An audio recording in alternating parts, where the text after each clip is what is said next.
வணக்கம் எவ்ரிவன். இந்த வீடியோவில் நான் பார்க்க போகிறது ஒரு புகழ்பெற்ற வம்சத்தில் பிறந்த ராந்தம்பூரோட ராணி, பீப்புள்ஸோட மோஸ்ட் ஃபேவரட் டைகரஸ் ஆன ஹேரோகட் பற்றி தான் இந்த வீடியோவில் பார்க்க போகிறோம். அதோட ஆரம்ப வாழ்க்கை எப்படி தொடங்கினது, இதோட எழுச்சி எந்த அளவுக்கு இருந்தது, எத்தனை சண்டைகளை இது ஈடுபட்டிருக்கு, துரோகத்தால் அது வீழ்த்தப்பட்டதையும் கடைசியாக அதோட மோசமான மரணத்தையும் இந்த வீடியோவில் பார்க்க போகிறோம். வாங்க வீடியோக்குள்ளே போகலாம். இந்தியாவோட ராஜஸ்தான் மாநிலத்தில் இருக்கிற ராந்தம்பூர் நேஷனல் பார்க். இது மொத்தம் 1334 சதுர பரப்பளவை கொண்டது. இது ஃபுல்லாவுமே இலையுதிர் காடாவும் திறந்த புல்வெளியாவும் புதர் நிலமாவும் இருக்கு. அங்கங்க இருக்கிற ஏரிகளும் நீரோடைகளும் இந்த காட்டை ரொம்ப வளமாக்குது. அதுலயும் இந்த பார்க்கோட மைய பகுதி தான் ரொம்ப வளமானதா இருக்கும். ஏன்னா இங்க மட்டுமே 3 ஏரிகள் காணப்படுது. ஒன்னு பதாம் தல்லேப்பேரி, 2வது மாலிக் ஏரி, 3வது ராஜ்பாக் தல்லேப்பேரி. இந்த 3 ஏரிகளும் பார்க்கோட மையப்பகுதியான மண்டலம் 3 அப்புறம் மண்டலம் 4ல காணப்படுது.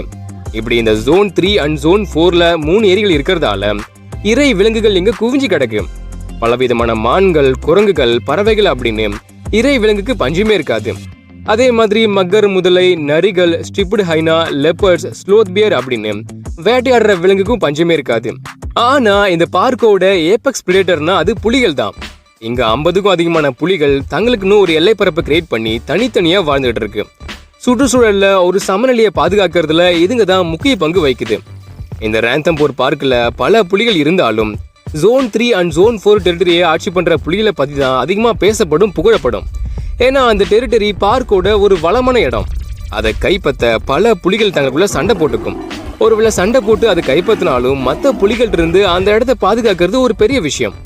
அப்படின்னா ஜோன் 3 அண்ட் ஜோன் 4 பிரதேசத்தை எந்த புலி தான் கைவசம் வச்சிருக்கோ அதுதான் ராந்தம்பூர் பார்க்கோட ஒரு சூப்பர் ஸ்டாரா இருக்கும். போட்டோகிராஃபர்ஸும் டூரிஸ்டும் டாக்குமெண்ட்ரி ஃபிலிம் எடுக்கிறவங்களும் அந்த புலிக்கு தான் முன்னுரிமையை கொடுப்பாங்க. இதனாலேயே ஜோன் 3 அண்ட் ஜோன் 4 பிரதேசத்தை ஆட்சி பண்ற புலி சீக்கிரமே ரொம்ப ஃபேமஸ் ஆகிடும். 1980ல இருந்து இந்த ராந்தம்பூர் பார்க் தேசிய பூங்காவா செயல்படுது. அதுக்கப்புறம் ஒரு 10 வருஷம் கழிச்சு, அதாவது 1990கள்ல இருந்து ஒரே ஒரு புலியோட வம்சாவளி தான் இந்த பார்க்கோட மையப்பகுதி ஆட்சி பண்ணிட்டு இருக்கு. அது அதிக போட்டோஸ் எடுக்கப்பட்ட உலகத்தோட ஃபேமஸான புலியான மச்சிலியோட வம்சாவளி தான் அது. மச்சிலியோட முன்னோர்கள், அப்புறம் மச்சிலிக்கு அடுத்து அதோட பொண்ணு சுந்தரி, சுந்தரிக்கு அடுத்து மச்சிலியோட இன்னொரு பொண்ணு கிருஷ்ணா அப்படின்னு வழியா மச்சிலியோட வம்சாவளி தான் ராந்தம்பூர் நேஷனல் பார்க்கோட சூப்பர் ஸ்டாரா இருக்குங்க. சரி, அப்போ கிருஷ்ணாவுக்கு அடுத்து யாரு இந்த வளமான டெரிட்டரியை கைப்பற்றி பார்க்கோட சூப்பர் ஸ்டாரா மாற போறா? ஸ்டாருங்கிற ஆண் புலி கூட கிருஷ்ணா இணை சேர்ந்ததால 2014 மார்ச் மாசத்துல கிருஷ்ணாவுக்கு 4 குட்டிகள் பிறக்குது. 3 பெண் குட்டி, ஒரு ஆண் குட்டி. அதுல ஒரு குட்டி முதலை தாக்குனதால சில மாசத்துல இறந்துடுது. மீதி 3 குட்டிகள் தான் இருக்கு. 2 பெண் குட்டி, ஒரு ஆண் குட்டி. ஒரு பிரசித்தி பெற்ற வம்சத்துல வளமான ஒரு இடத்துல வேட்டையாடுறதுல சிறந்து விளங்கின ஒரு சிறந்த தாயான கிருஷ்ணாவுக்கு இதுங்க பிறந்ததால எந்த கவலையும் இல்லாம சந்தோஷமா இதுங்க இருக்கு. நல்ல சாப்பாடு, அம்மாவோட அரவணைப்பும் பாதுகாப்பும், ஜாலியா விளையாடுறதுக்கு சகோதர சகோதரிங்க அப்படின்னு சோகமா இருக்கிறதுக்கு இதுங்களுக்கு எந்த காரணமும் கிடையாது. கிருஷ்ணா தான் கத்துக்கிட்ட எல்லாத்தையும் தான் குட்டிகளுக்கு சொல்லி கொடுத்தது. எந்த விலங்க வேட்டையாடணும், எதை வேட்டையாடாம தவிர்க்கணும், எதுகிட்ட இருந்து விலகி இருக்கணும், எப்படி வேட்டையாடணும் அப்படிங்கறது உட்பட காட்டோட நுணுக்கங்களையும் அது கத்து கொடுத்தது. இதோட நிக்காம கிருஷ்ணா தான் வீட்டையும் குட்டிகளுக்கு சுத்தி காட்டுது. அம்மாவோட வளமான பிரதேசத்தை பார்த்து 3 குட்டிகளும் ஆச்சரியப்படுது. மாதங்கள் ஓட குட்டிகளும் வளருது. அதுங்களோட தனித்துவமான அப்பியரன்ஸ் அண்ட் கேரக்டர் மூலமா அதுங்களுக்கு பேர் வைக்கப்பட்டது. ஒரு ஆண் குட்டிக்கு பேக்மேன் பேர் வைக்கப்பட்டது. ஏன் அப்படின்னா வீடியோ கேம்ல வர்ற பேக்மேனுங்கிற இந்த கேரக்டர் மாதிரி இது கண்ணா பின்னு சாப்பிடும். சாப்பிட்றதுல ஒரு டீசன்சியை ஃபாலோ பண்ணாது. சிம்பிளா சொல்லணும்னா ஒரு குழந்தை மாதிரி சாப்பிடும். அதனாலதான் இதுக்கு பேக்மேன் பேர் கொடுக்கப்பட்டது. அடுத்து ஒரு பெண் குட்டிக்கு லைட்னிங் அப்படின்னு பேர் வைக்கப்பட்டது. ஏன்னா அது ரொம்ப வேகமா சுறுசுறுப்பா செயல்படும். அதனால அதுக்கு இந்த பெயர். இன்னொரு பெண் குட்டி தான் இந்த கதையோட கதாநாயகி ஹேரோஹெட். இதோட இடது கண்ணத்திலையும் நெத்திலையும் அம்புகுறி வடிவ வரிகள் இருந்ததால இது ஹேரோஹெட்னு அழைக்கப்பட்டது. இந்த 3 குட்டிகளும் தன்னோட இளமை பருவத்தை கிருஷ்ணா கூட சந்தோஷமா கழிச்சுது. அதுவும் எந்த கவலையும் இல்லாம. ஆனா காலம் தான் இதுங்களுக்கு ஒரு கவலையா அமைஞ்சது. மாதங்கள் ஓட 3 குட்டிகளுக்கும் தன்னம்பிக்கை அதிகமானது. அம்மா சொல்லி கொடுத்த வேட்டை உத்திகளை பயன்படுத்தி கொஞ்சம் கொஞ்சமா இதுங்க சுயமா தாங்களாவே வேட்டையாட கத்துக்குச்சு. அடுத்து இதுங்களுக்கு தேவையானது தங்களுக்குன்னு சுயமா ஒரு டெரிட்டரி. அதுக்காக இதுங்க என்ன செய்ய போகுது? ஒரு பெண் புலி அதோட குட்டிகளை கிட்டத்தட்ட 2 வயசு வரதான் தான் கூட வச்சுக்கும். அதுக்கப்புறம் தான் எல்லையை விட்டு அதுங்களை விரட்டி அடிச்சிடும். குட்டிகளும் தங்களுக்குன்னு ஒரு பிரதேசத்தை தேடி தனித்தனியா போயிடும். இதுதான் வழக்கமா நடக்கிறது. இதே தான் கிருஷ்ணாவோட குட்டிகளுக்கும். 2016 தொடக்கத்துல 3 குட்டிகளும் நல்லா வளர்ந்துடுச்சு. அம்மா விட்டு பிரிய வேண்டிய நேரம் இது. பேக்மேன் கண்டிப்பா அம்மா விட்டு தூரமா போயே ஆகணும். ஏன்னா இப்ப அங்க ஆட்சி பண்றது வலிமையான ஆண் புலியான பேக்மேனோட அப்பா ஸ்டார் தான். அது கிருஷ்ணா வளமான டெரிட்டரியான Zone 3 and Zone 4 ஆட்சி பண்ணலாம். ஆனா கிருஷ்ணாவோட இந்த டெரிட்டரிங்கிறது ஸ்டாரோட டெரிட்டரியில ஒரு பகுதி தான். அப்போ இங்க உண்மையான பாஸ்னா அது ஸ்டார் தான். ஒரு ஆண் புலி இன்னொரு ஆண் புலிய தான் எல்லைக்குள்ள இருக்க எப்பவுமே அனுமதிக்காது. குட்டியா இருந்தப்போ ஓகே, ஆனா இப்ப பேக்மேன் எல்லாம் வளர்ந்துடுச்சு. ஸோ இப்போ அது அதோட அப்பா கண்ணில் மாட்டுச்சுன்னா மோசமான விளைவை சந்திக்க வேண்டி வரும். அதனால பேக்மேன் அமைதியா கிருஷ்ணாவை விட்டு பிரிஞ்சு போயிடுது. ஆனா லைட்னிங்கும் ஹேரோஹெட்டும் அம்மாவோட டெரிட்டரியை விட்டு பிரிய மறுக்குது. அம்மாவோட டெரிட்டரியை தனக்குன்னு சொந்தம் கொண்டாட நினைக்குது. கிருஷ்ணா அதுங்க கூட சண்டை போட்டாலும் ஹேரோஹெட்டும் லைட்னிங்கும் விலகி போகல. நாட்கள் ஓட ஓட அம்மாவுக்கு மகளுக்குமான சண்டைகள் அதிகமாகுது. விரோத போக்கு நிரம்பி வழியுது. குட்டியா இருக்கும்போது அதிக கூச்ச சுபாவத்தோடு இருந்த ஹேரோஹெட் இப்பெல்லாம் ரொம்ப தைரியத்தோடையும் தன்னம்பிக்கையோடையும் இருக்கு. தான் சகோதரி லைட்னிங்கையும் தான் அம்மா கிருஷ்ணாவையும் அது தைரியமா ஏத்து சண்டை போடுது. இந்த சண்டைகள்ல சில காயங்களுக்கும் அது ஆளாகுது. பெண்களோட இந்த சண்டையில ஆண்களுக்கு எந்த பெனிஃபிட்டும் இருக்காது. யார் ஆட்சி வந்தாலும் அதுங்களுக்கு ஓகே தான். அதனால ஸ்டாருக்கு இந்த சண்டையில எந்த பங்கும் கிடையாது. அது ஓரமா ஒதுங்கியே இருக்கு.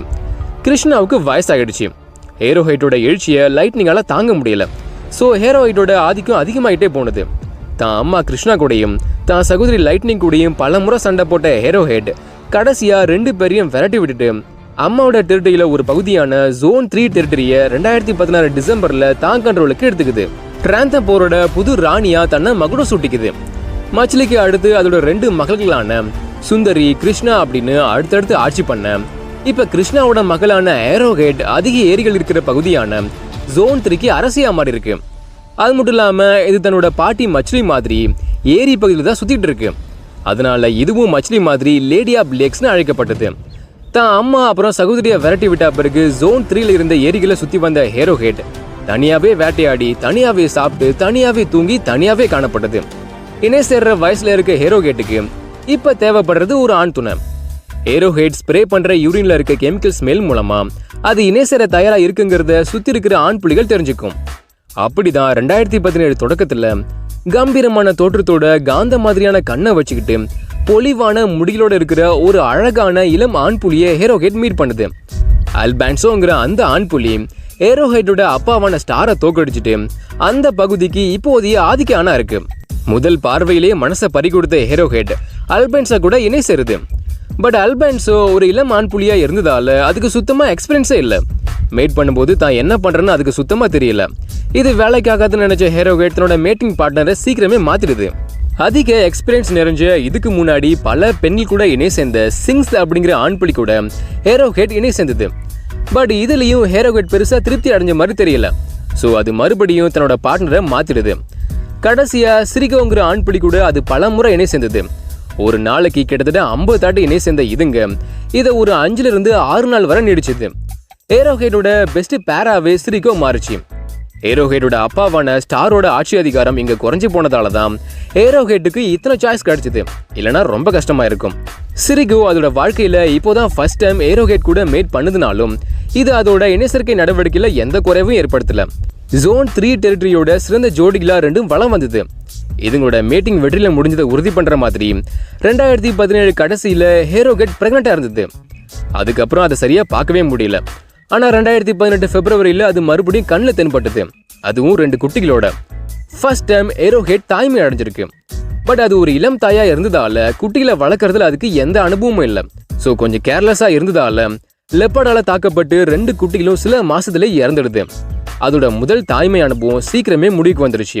குட்டிகளை இழந்தா பிறகு அது மறுபடியும் இணை சேர தயாரா இருந்ததால அந்த பகுதியோட ஆதிக்க ஆணான சிரிகா கூட அது மறுபடியும் இணை சேர்ந்திருக்கும்னு கருதப்படுது. ஏன்னா 2018 நவம்பர்ல அதுக்கு 2 பெண் குட்டிகள் பிறந்தது. அழகான அந்த 2 பெண் குட்டிகளும் ஹேரோஹெட் கூட இருக்கிறத 2019 ஜனவரியில தான் ஃபர்ஸ்ட் டைம் பார்க்கப்பட்டது. தன்னோட முதல் தலைமுறை குட்டிகளை இழந்தது மூலமா அதுல இருந்து கிடைச்ச அனுபவத்தை பயன்படுத்தி இப்போ ஹேரோஹெட் புத்திசாலித்தனமா தன்னோட குட்டிகளை பாதுகாக்குது. அது ரொம்ப எச்சரிக்கையா இருக்கு. குட்டிகளை இழக்க கூடாதுங்கிறதுல ரொம்ப எச்சரிக்கையாவும் செயல்படுது. குட்டிகளை எப்பவும் தான் கண் பார்வையில வச்சுக்குது. அதோட 2 குட்டிகளும் எப்பவும் சுட்டித்தனமா விளையாடிக்கிட்டே இருந்தாலும் ஹேரோஹெட் எப்பவும் ஒரு சின்ன கலக்கத்திலே இருக்கு. ஏரிக்கு பக்கத்துல தான் குட்டிகளை கூட்டிட்டு போனா ஏரியில இருக்க முதல மேல ஒரு கண்ணை இது எப்பவுமே வச்சிருக்கும். முதலைகளை இது மிரட்டி கூட விடும். ஒரு தாட்டி தான் 2 பெண் குட்டிகள் சாப்பிட்றதுக்காக முதலைகிட்ட இருந்து ஒரு மானோட சடலத்தை புடுங்கிட்டு வந்து தான் குட்டிகளுக்கு இது கொடுத்தது. இந்த ஒரு விஷயம் அந்த டைம்ல அதிகமா பேசப்பட்டது. ஏன்னா மச்சுலிக்கு அப்புறம் முதலைகிட்ட பெருசா எந்த புலியும் ஒன்றும் வச்சுக்காது. ஆனா ஹேரோகேட்டோட தைரியம் முதலையவே எதிர்க்க துணிஞ்சதால அது அதிகமா கவனிக்கப்பட வேண்டிய புலியா மாறினது. இப்பெல்லாம் அதோட எல்லை பகுதியவும் அது பெருசாகிட்டே போகுது. முன்னெல்லாம் Zone 3 மட்டும் ஆட்சி பண்ண ஹேரோகேட் இப்பெல்லாம் Zone 3 உட்பட Zone 1, Zone 2, Zone 4, Zone 5 அப்படின்னு 5 மண்டலங்களை ஆட்சி பண்ணுது. இது மற்ற எந்த பெண் புலியை விடவும் மிகப்பெரிய பிரதேசம், வளமான பிரதேசமும் கூட. ஹேரோகேட்டை எதிர்க்க அங்க வேற எந்த பெண் புலிக்கும் தைரியம் கிடையாது. அதனால அது தன்னோட 2 பெண் குட்டிகளையும் எந்த பிரச்சனையும் இல்லாம வளர்த்தது. ஹேரோகேட்டோட 2 பெண் குட்டிகளும் பார்க்ல இருக்க விநாயகர் கோயிலுக்கு பக்கத்துல பிறந்ததால விநாயகர் கடவுளோட 2 மனைவிகள் பேரான ரிதி அண்ட் சித்தினே இந்த குட்டிகளுக்கு பேர் வைக்கப்பட்டது. தான் அம்மா கிருஷ்ணா தனக்கு என்னென்ன சொல்லி கொடுத்ததோ அது எல்லாத்தையுமே தான் குட்டிகளுக்கும் ஹேரோகேட் சொல்லி கொடுத்தது. அதாவது எந்த மான எந்த நேரத்துல எப்படி வேட்டையாடணும், எந்த விலங்க பார்த்தா விலகி இருக்கணும், காட்டோட நுணுக்கங்கள் என்ன, நண்பன் யாரு எதிரி யாரு அப்படின்னு பல விஷயங்களை சொல்லி கொடுத்தது. தன்னோட எல்லை பரப்பையும் தான் குட்டிகளுக்கு சுத்தி காட்டினது. தான் 2 பெண் குட்டிகள் கூடயும் ஜாலியா விளையாடிக்கிட்டு ரொம்ப மகிழ்ச்சியா தன்னோட நாட்களை ஹேரோகேட் கழிச்சுது. மாதங்கள் ஓட ஓட 2 குட்டிகளும் நல்லா வளர்ந்து வலிமையான அழகான 2 பெண் புலிகளா மாறினது. அம்மா கிட்ட இருந்து கத்துக்கிட்ட விஷயங்களை பயன்படுத்தி ரித்தியும் சித்தியும் சிறப்பா சுயமா வேட்டையாட கத்துக்குது. தான் சொந்த கால நிக்கிறதுக்கான எல்லா திறமையும் இப்ப அதுங்களுக்கு இருக்கு. இதுதான் சரியான நேரம்னு நினைச்ச ஹேரோகேட் தன்னோட 2 மகள்களையும் தான் டெரிட்டரியை விட்டு வெளியேற்ற நினைக்குது. பட் அதுக்கு காத்திருந்த ஒரு அதிர்ச்சி என்னன்னா ரித்தியும் சித்தியும் வெளியேற மறுக்குது. அப்போ இதோட பின் விளைவுகள் எப்படி இருக்கும்? 2020 ஜூலை மாசம் ஹேரோகேட்டோட 2 பெண் குட்டிகளான ரித்திக்கும் சித்திக்கும் இப்போ கிட்டத்தட்ட 1.5 வயசு இருக்கும். அதுங்க நல்லா வளர்ந்துடுச்சு. இப்போ அதுங்க அம்மாவோட எல்லையை விட்டு வெளியே போயே ஆகணும். ஆனா அதுங்க அப்படி பண்ணல. ஹேரோகேட் தான் 2 மகள்களையும் விரட்டி அடிச்சாலும் ரித்தியும் சித்தியும் இன்னும் தான் அம்மாவோட எல்லை பகுதியில் தான் சுத்திட்டு இருக்கு. இதுக்கடையில தனியா இருக்கிற ஹேரோகேட் டெரிட்டரியை மார்க் பண்றது மூலமாவும் உரிமை சத்தத்தாலையும் இணை சேர்றதுக்காக ஆண்களோட கவனத்தை ஈர்த்துட்டு இருக்கு. அதாவது அது தன்னோட மக்கள்களை தன்னோட பிரதேசத்தை விட்டு விரட்டி அடிச்சுதான் நினைச்சு கொஞ்சம் ஃப்ரீயா இருக்கு. ஆனா உண்மையா சொல்லணும்னா ஒரு மிகப்பெரிய போர் ஒண்ணு அமைதியா உருவாக்கிட்டு இருக்கு. ரித்தியும் சித்தியும் அம்மாவோட டெரிட்டரியை கைப்பற்ற முயற்சிகள் எடுக்குது. அப்படி முயற்சி எடுத்தா 2ல எதுக்கு வெற்றி கிடைக்கும் நீங்க நினைக்கிறீங்க? கண்டிப்பா ரித்தியா தான் இருக்கும். ஏன்னா ரித்தி தன்னோட அம்மா ஹேரோகேட் மாதிரியே தான் ரொம்ப தைரியமானது. இதுக்கு சில எக்ஸாம்பிள் பார்த்தோம்னா இதுக்கு முன்னாடி அது மலைப்பாம்பு கூட சண்டை போட்டிருக்கு. ரித்தி மலைப்பாம்பை எப்படி புரட்டி எடுக்குது பாருங்க. இது கூட பரவாயில்ல.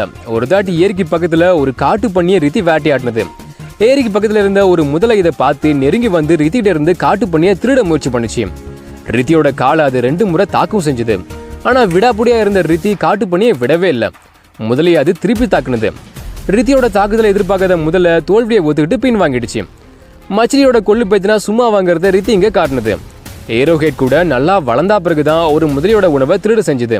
ஆனா ரித்தி அதுக்கும் மேல போய் சின்ன வயசுலயே முதலைய தாக்கம் செஞ்சிருக்கு. இதுல இருந்து இது எவ்வளவு தைரியசாலிங்கிறத நாம தெரிஞ்சுக்கலாம். ஆனா சித்தி இப்படி கிடையாது. இது ஒரு அமைதியான புத்திசாலியான புலிங்கிறதால ரித்தி தான் அம்மாவோட டெரிட்டரி எடுத்துக்க அதிக வாய்ப்புகள் இருக்கு. இந்த கெஸிங்க உண்மையாக்குற மாதிரி தான் ரித்தியோட நடவடிக்கை இருந்தது. ரித்தி Zone 3 டெரிட்டரியை தனக்கு சொந்தம்னு தான் அம்மாவுக்கு காட்ட யூரினை ஸ்ப்ரே பண்ணி டெரிட்டரியை மார்க் பண்ணிச்சு. பல நேரங்கள்ல அது தான் அம்மாவை எதிர்த்து சவால் விட்டு சண்டை போட முயற்சி பண்ணிச்சு. ஆனா ஹேரோகேட் பின்வாங்கறதா இல்ல. அது ரித்தியை இப்போதைக்கு அடக்கி வச்சிருக்கு. இங்க நான் தான் பாஸ்ங்கிறத தான் மகளுக்கு புரிய வச்சிருக்கு.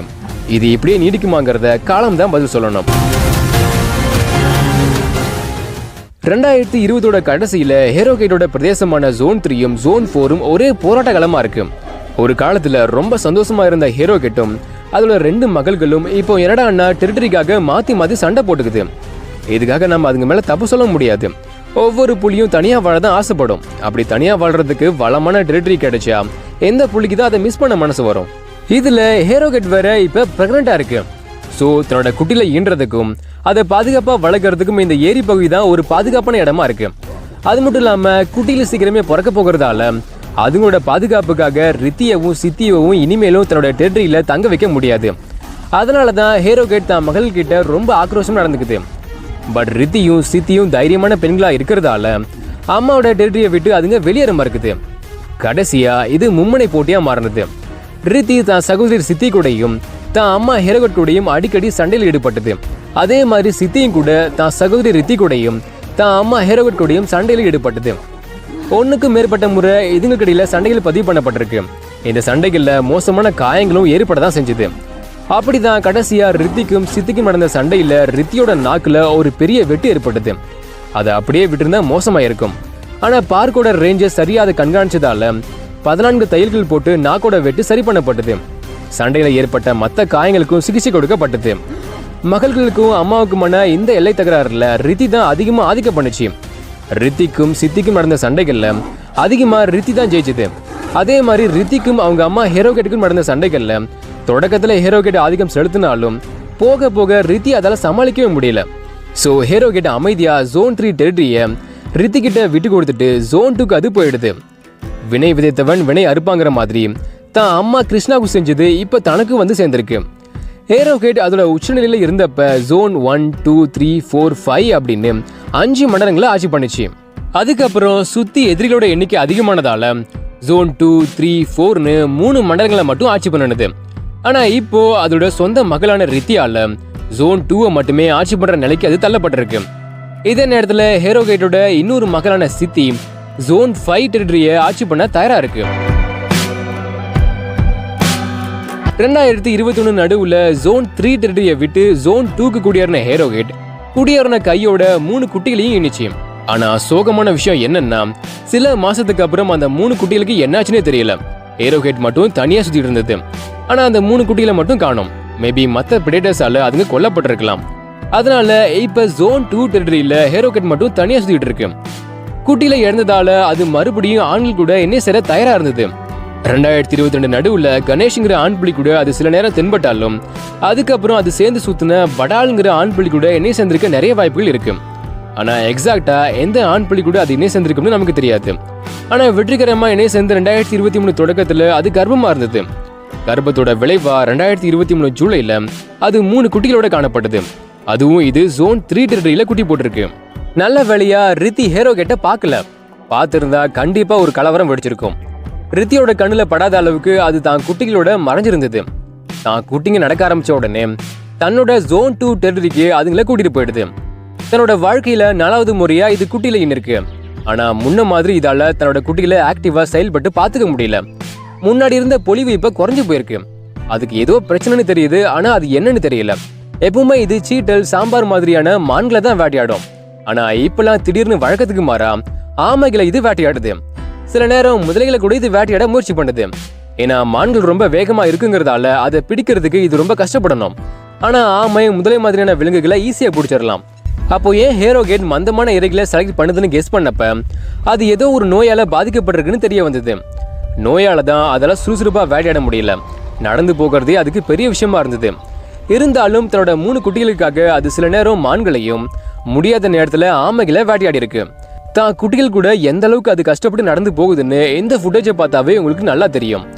ஏன் இப்படி ஹீரோகேட் வீக் ஆகிட்டே போகுதுன்னு பார்த்தா அதோட இடது பின்னங்கால ஒரு கட்டி இருக்கிறது கண்டுபிடிக்கப்பட்டது.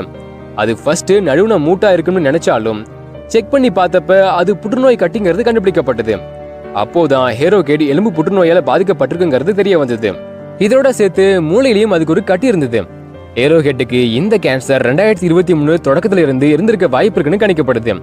இந்த நோயை குணப்படுத்த முடியாதுங்கிறதால மாதங்கள் ஓட ஓட அது பலவீனமாகிட்டே போனது. இதுல அதுக்கு 3 குட்டிகள் வேற இருக்கிறதால அதுங்களோட பசியை போக்க தன்னோட கஷ்டங்களை மறைச்சுக்கிட்டு சுறுசுறுப்பா செயல்படுற மான்களை வேட்டையாட முடியாதால ஆமைகளையும் முதலைகளையும் வேட்டையாடிட்டு இருக்கு. அப்படி ஒரு தாட்டி முதலையை வேட்டையாடும் போதுதான் முதலை தாக்குனதால அதோட காலில் காயம் ஏற்பட்டிருக்கு. இந்த காயமும் ஏற்கனவே மற்ற புலிகள் கூட சண்டைகள் ஏற்பட்ட காயங்களும் கேன்சர் நோயும் இதை ரொம்ப வாட்டி வதைக்குது.